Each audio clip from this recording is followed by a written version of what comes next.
Sesifikile nomthamo wanamhlanje wendaba zesiNdebele osikwethulela zona bunqopha ukusuka emzimkhulu wendaba eAuckland Park eJohannesburg. Asicalele ezijujileko zanamhlanje. Now, if you want to kill me, coward. You are scared of a political debate. You use court to settle the political differences. I am not scared of prison. Ukulalelwa kokwethulwa kwesigwebo somholi we-EFF uJulius Malema ngothuliselo umhla ka-15 kusihlabantangana nonyaka watholwa amlandu ngecala lokudumuza isigidi hlangana nabantu. Usohlala kuhle uJesse Thompson uthi uMalema angagwetshwa ukuhlala ejele ngombana uyazisola ngesenzo sakhe. Holokile,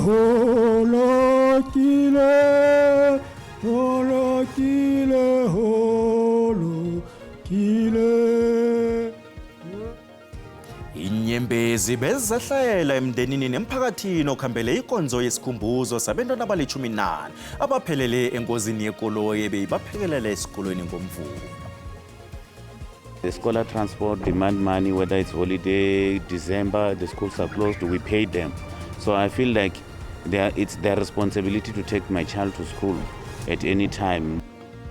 Abatshayeli benthuthi zabantwana besikolo bajamise inkoloyi zabo batsho bazwelana nalaba inkoloyi zabo ezikhutshwe endleleni izolo kanti lokho kudondisa ababelethi ngombana bakateleleke ukuthi bazithuthele abantwababo kuya esikolweni abanye bebalova nemsebenzini.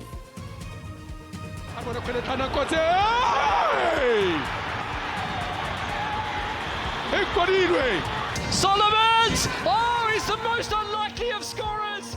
Siqalela imidlalo yakho yangempela veke yeBetway Premiership kunye neCAF.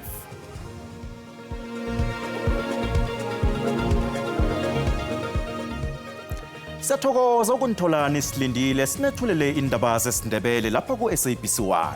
Akwande sitshaba sekosi.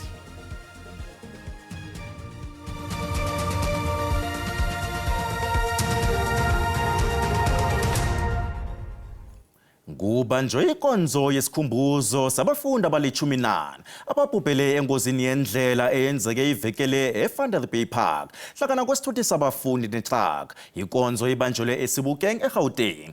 Umtshayeli weminyaka ema-22 ubudala u-Ayanda Dludla uqalene namacala ambalwa okubulala, 3 okulinga ukubulala. Kubuyekezwe amacala ebekathose wona phambilini wokubulala ungakahlozi. uDludla uvele ekhotho kokuthoma ekhotho kaMagistrata weVanderbay Park kelesine.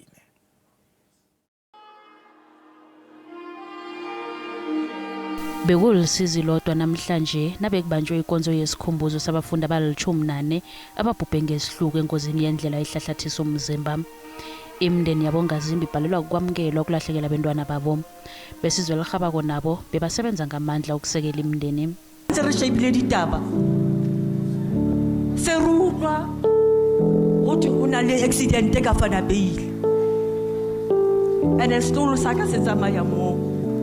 O fihlela be ke bona groupung ya zone 6. Ho ngotse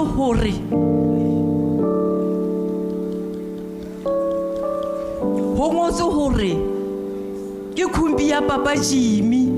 kutlula bohloko batswadi baka fela ho lokile ha ke lo tshedisa le malapa a mang mo go tlile bohloko le o re lentsweng la hae ke haufi le ba peloso robeile. Thato Modimo is very painful because it takes the very same people that are supposed to build this nation. Umphakathi ukhonjela ukuthi ulime indimawo nawo.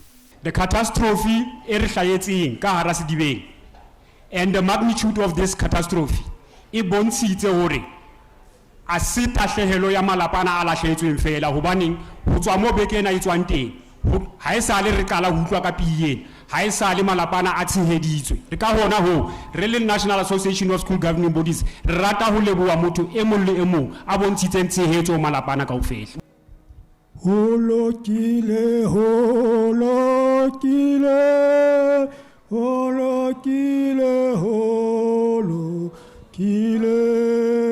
I've spoken of grief. I've spoken of faith. Now I want to speak of accountability. 14 children are no more. Let that number settle into our consciousness. 14 children who should be alive today. Usomkhandlu wezemfundo eGauteng uMatume Shilwane uthi ukusukela iveke ezako kuzokubuyekezwa eminye yemithetho okulwisana nezehlakalo ezifana nalezi. Kanti nanyana abanye abafundi bazokungcwatshwa ngomgqibelo, abanye bazokubekwa ngokuhlanganyela ngosondo. Abanye ababelethi basele baghaputlekile namhlanje kuseni kemva kongeza emsebenzini kwabatshayeli benthuthi zabafundi abasebenzela ngaphandle nangaphakathi kweLenasia eSewula eJohannesburg. Abanye bakateleleke bona bathule emsebenzini baphekelele abantwana babo esikolweni, kanabanye bajike nabantwana babo ngoba abafundi bebathondela enkolweni zabo. Inengi labatshayeli benthuthi zabafundi bajamile emsebenzini njengoba namanye amateksi angakakulungeli ukuba sendleleni athethwe izolo. Isiphithiphithi ayesibe khona qobe ekuseni hliswa abafundi bahliswe batshayeli benthuthi zabafundi akhange sibe khona namhlanje bekuthulile. Ababelethi bebajame ngaphandle kwesango lesikolo badaniswe kuphazamiseka kokufunda ngenxa yokungasebenzi kwalabo abathutha abantu ababo. It's the waste of time, and my child was supposed to write a spelling test today. Now everything should stop because of this thing with the transport that are not in order. It hits us a lot. The drivers have pulled their service because they know they've got power. You know, there is nothing that parents can do. But some of us who have decided that in 2026, I'll be driving my school to school for the whole year. I don't mind. Abanye ababelethi bathi bachugulule bebahlelile namhlanje ekseni ukuqinisekisa bona abendababo bafika esikolweni. Anda's transport didn't come this morning, and then Apu's transport didn't come this morning. So I had to make sure that I drop her off and I dropped the other one off just now. So we were late today. The scholar transport demand money, whether it's holiday, December, the schools are closed, we pay them. So I feel like it's their responsibility to take my child to school at any time. Whether they are strike or something, I think they must make means for my child to be at school because the school is demanding my child to be there. Umnyango wezefundo uvumile ukuthi ukufunda kuphazamisekile ngokungasebenzi kwenthuthi zabafundi. So we are impacted, but we just want to say to the scholar transport operators, we need to obey and follow the rules of the road. We need to abide by the law. Naphezu kwakho kuphazamiseka lokhu, ababelethi banethemba lokuthi lokhu uzokuba sifunde batshayeleni benthuthi zabafundi. Khona bazokulungisa inkolo izabo babekele phambili zokuphepha kunemali engenako. Ukuphepha kwabafundi abasebenzisa inthuthi zesikolo indaba ekhulunywako solo kuvulwe inkolo elizweni. Izehlakalo zamhlapha nje ezifaka hlangana ingozi zendlela ukulayitsha ngokwecileko ziveze ubungozi abafundi abangaphasi kwabo. Umnyango wezenthuthi eLimpopo ugandelele ukuqhakatheka kokuthi inthuthi eziphekelela abafundi zibe sezingeni lokuthi zikulungele ukuba sendleleni begodi zibe namalayisensi afaneleko. Abanye babafundi esifundeni seLimpopo basebenzisa inthuthi zabafundi ukuya esikolweni. Mvanje ubujamo benkoloyi ezibaphekelela ziqalwe ngelihlo lekhozi. Ukutshayela budlabha, inkoloyi ezingakakulungeli ukuba sendleleni kunye nokulayitsha ngokweqileko kuzintshijilo abafundi abaqalana nazo malanga wonke. Bafundi abangaphezulu kwenkulungwana ezihlanu eLimpopo abasebenzisa inthuthi zesikolo abanikelwa umnyango wezefundo. Inengi labo lisebenzisa inthuthi zomphakathi ukuya esikolweni qobe lilanga. Ababelethi nabatshayeli benthuthi zabafundi bavumile ukuthi ukuphepha kwabafundi kufuze kube liqalo ntanzi. I just call upon the parents to every day monitor the transport that their children are using for the safety of the children. Can we please all the transporter drivers to respect our job, make sure that our licenses are valid, our cars are in a good condition, because remember this is our kids and also this is our job. We must also respect everything. Umnyango wezefundo eLimpopo uthwenyekile ngabatshayeli benthuthi zabafundi abaraga nokuphula umthetho wendlela. But what I need to indicate is that it is our collective responsibility with the Department of Transport and Community Safety to ensure that the transportation of buses and mid-buses and taxis that are used to ferry learners are in a good condition. Umnyango wezenthuthi uthi zonke inthuthi eziphekelela abafundi kufuze zikulungele ukuba sendleleni begodu zibe namalayisensi afaneleko. Umnyango lo usungule ijima lokuhlola inthuthi zabafundi ukuqinisekisa ukuthi zilandela imigomo ebekiweko. We do what we call roadblocks, where we inspect these vehicles for roadworthiness. We inspect them for overloading. We also demand to check the documentations from the drivers or the operators. Umnyango wezefundo eLimpopo uthi uzokuraga nokusebenzisana nomnyango wezokuthutha ukuqinisekisa ukuthi inthuthi zabafundi ziyayilandela imigomo ebekiweko yendlela. Kwanje asicale umbono wakho mbukeli ngeentshijilo zenthuthi ezithutha abantwana besikolo. Nakho umbono wakho uyalandela mbukeli.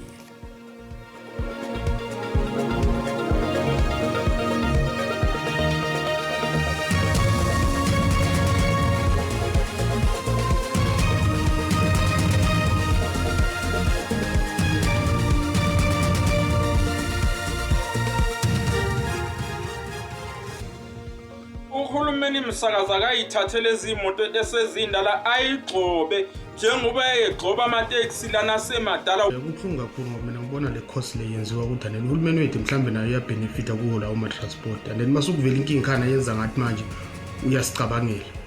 Abo-driver abadrive imoto ezingekho emgaqweni mabakhishwe ngokukhulu ukushesha. Asikwazi ukuqhubeka sigembule ngempilo yezingane zethu kanjena. Abazali abathatha irresponsibility ukuthi bazi ingane zabo imoto abazikhwelayo ukuthi zisesimeni esilungile yini.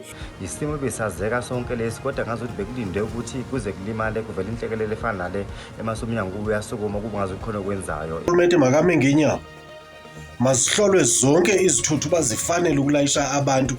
Imonto ezithatha abafundi ngokuvamile ziyagcwala. Kuphinde futhi kube no driver abanganazo incwadi zokushayela bese lento isidalela inkinga. Ukancane ke endaweni yangakithi uyitholise esimweni ngenxa kodwa yomgwaqo. Imoto zabantu bethu la ezilasha abantwana zisephilile abayibambe kanjalo. Aziyabuhlungu indaba lengane sengathi uNkulunkulu angabopha umndeni ngebhandi likamoya baduduze. Umbono wonke umbukeli SABC ayizokuthwesa umlando ukuziphendulela kombono umbukeli. Nguthuleselwe ngomhla ka-15 kuSihlabantangana eminyakeni ophezulu ukulalelwa kwesigwebo somholi we-EFF uJulius Malema walahlwa licala lokudumuza isigidi ihlangana nabantu. Ihlangano yakhe nabeyigidinga iminyaka emihlanu eMdantsane eMpumalanga Kapa. Namhlanje usohlala kuhle ozijameleko uJesse Thompson bekethula umbiko waphambi kokukhutshwa kwesigwebo eKothoka Magistrata weMonti. Usohlala kuhle ozijameleko utshela iKothoka Magistrate we-East London bona umholi we-EFF uJulius Malema akasemuntu ongathunyelwa ejele. Nakethula umbiko phambi kokukhutshwa kwesigwebo uJesse Thompson uthi akunamuntu walimalako begodwa isigidi ekukhulunywa ngaso sadunyiswa njengendlela yokugidinga kungakahlelwa ukulimaza umuntu. Ungezelela wathi uMalema umholi womphakathi onesisa ngemsebenzi ayenzako. The accused active involvement in community initiatives would be interrupted, placing the continuity and sustainability of ongoing projects at risk to the detriment of the community. Considering the facts of this case and the personal circumstances of the accused, it is necessary to carefully assess whether any form of imprisonment would constitute the most appropriate or just outcome. Ukuzisola kuqhakathekile kulungiseni izenzo zomuntu ukuya phambili. The fact that he understands the seriousness of what could have happened, even though it's not by his own doing, perhaps no one got injured but that, and the fact that he regrets that it created the perception, which was not, he wouldn't have wanted to create, that it is acceptable to be reckless with firearms. uThompson nakabuza ngesigwebo asiphakamisileko sakubana uMalema ahlawulisa imali kunokuthi avalelwe ejele uthi kungombana abantu abafana noMalema balima indima enkulu emphakathini. Society, and I say we are removing a person from society that is contributing positive to society, that is a family person, and removing people from the families also have a ripple effect on society. Ngaphandle kwekhotho bekunganabusoso benyawo bekubovube ngabalandeli be-EFF ebazokusekela umholi wabo. Icaleli bekukateleleka bona lichidisele ekhotho kudlwana ngombana le ebekulolu licala kiyo yesingisi East London incane. Uthena kaphuma ekhotho umholi we-EFF uJulius Malema wabeka ngani isindlela. They are scared of a black authority. We are the black authority, and we speak for black people with authority, and we don't doubt ourselves when we speak for the voiceless people who are oppressed by white supremacy in South Africa. The white people who brought us to this court, it is because they don't like being challenged. When you challenge them, they want to use you as an example. I've been an example for the rest of my life, and I will be an example even in my grave. I will never retreat. I will never surrender to white supremacy. No prison can make me to retreat from my ideas. No death will threaten me to retreat from my ideas. Nobody will ever intimidate me and change me for who I am, because I am black, and I'm proud to be black, because I'm a voice of the black people, and I'm proud to be the voice of black people. Kill me now if you want to kill me. Kill me, coward. You are scared of a political debate. You use court to settle the political differences. Umalimu TFF ngiyo kwaphela ihlangano zepolitiki elalelwako elizweni. Nasibuya entolo. Ngiya-apply umntwana abamthathi. Uma sifika siyamiswa ngaphandle emvuleni. Ababelethi bayalila eMpumalanga bathi abantu ababo sola banankole bayokufunda kizo. Sele kuzimveke ezimbili inkolo zivulile.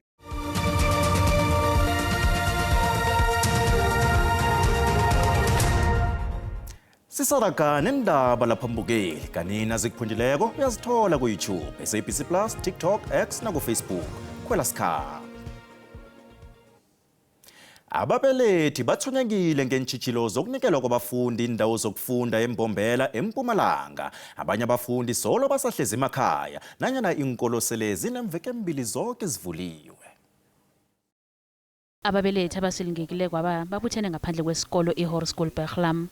Batsho sekusikhathe eside khulu bafake imbawo zokufunda zabafundi esikolweni esikodwana solona nje abafumana impendulo. Solo ngiya-apply umntwana abamthathi and bangitshela ukuthi isikolo sigcwele. Siyafika esikolweni and then uma sifika siyamiswa ngaphandle emvuleni. Banyalo nginebantwana labayi4 laba nga-attendanga isikolo since kuvulwe isikolo last week. Umnyango wezifundo wesifunda ubaba babelethi ukuthi behlisa amaphaphu. Baba ukuthi bakhulumisane namakomiti wemthetho yokunikelwa kwabafundi indawo ukuthi kube ngiyo iqalana nokunikelwa kwabafundi inkundla zokufunda enkolweni. Kungumanje i-challenge esibana ukuthi abantu abazali abafuni ukuyisa abantwana babo kule izikole ezinama-space. Kunezikolo la uthola khona ukuthi zi-admit abantwana abaningi kakhulu, and kunesikole esiduzane lesinama-empty spaces, and mas-allocate abantwana lapho sinokuthola i-resistance from abazali. Sicela ukuthi basebenzisane ne-admission committee while sizama ukuthi sitholele abantwana bethu i-space. Ngokutsho kukaSambo bangaphezu kwama260 abafundi abangakatholi inkolo zokufunda esifundeni sim. Zihlalela evalweni izakhamuzi zentabankulu eMpumalanga Kapa kemva kwesehlakalo sokudunyuzwa kwabotitshala abathathu ngaphakathi kwamasango wesikolo sabancane iNtabankulu Primary School. Iziphumo zokuhlaselwa ngokumasikizi kotitshala ngolwesine kwisikolo samabanga phansi saseNtabankulu ngoyesakuba ngusekela nqununu wesisikolo noneminyaka engama-52 ubudala. Kuthiwa umenzi wobubi wagxothwa kwesisikolo emva kwezityholo zokuncwasa abafundi ngokwesondo. Omnye wabafike kuqala kwindawo yexhwayelo ucacisa ngakubonileyo. Ngala ndlela ndijonga ngayo abantwana bebaleka bephuma esikolweni. Njengoba thina singabazali abantwana bafunda pha saleqa ke sijonga asisiva kudutshula abantwana omisa abathathu. Kutyholwa ngelithi umenzi wobubi ungene kwesi sikolo ngokutsiba ucingo ngaphambi kokuhlasela ootitshala abafumene kwigumbi lokufundela. Kuthiwa ubadubule bobathathu, omnye wasweleka ngoko nangoko ngaphambi kokuba azidubule naye. Esi senzo sikhwankqisayo sishiya abahlali baseNtabankulu bematshekile. Ngesehlo senzekileyo asonwabanga senzeka phambi kwabantwana. Inhlungu enje besingayilindanga. Sibonile kwizifowunini kuma-social media kuthiwa kunetitshala edubule ezinye iititshala, ngoko ngokwasiphathanga kakuhle singabazali. Isebe lemfundo eMpuma Koloni likholelwa ekubeni kufuneka kuthathwe amanyathelo awongezelelweyo ukuqinisekisa ukhuseleko loluqilima ezikolweni. Utitshala wesithathu uchazwe njengoswelekileyo ekufikeni kwakhe esibhedlele latsho lanyuka layakutsho kwisine inani labaswelekileyo kuquka umenzi wobubi. A majority of the schools are now having security guards, including this one when the incident happened. They've got perimeter fence. The list that we are waiting for now is the budget so that we are able to make sure that all of them have got surveillance cameras. Akwaziwa ke ukuba kutheni umenzi wobubi ebulele abafi, kodwa kuthiwa isikolo besinawo nomyalelo wenkundla ngakuye emva kokugrogrisa abanye bootitshala. Kwiindaba ze-SABC ndingufundiswa Mhlekude eNtabankulu.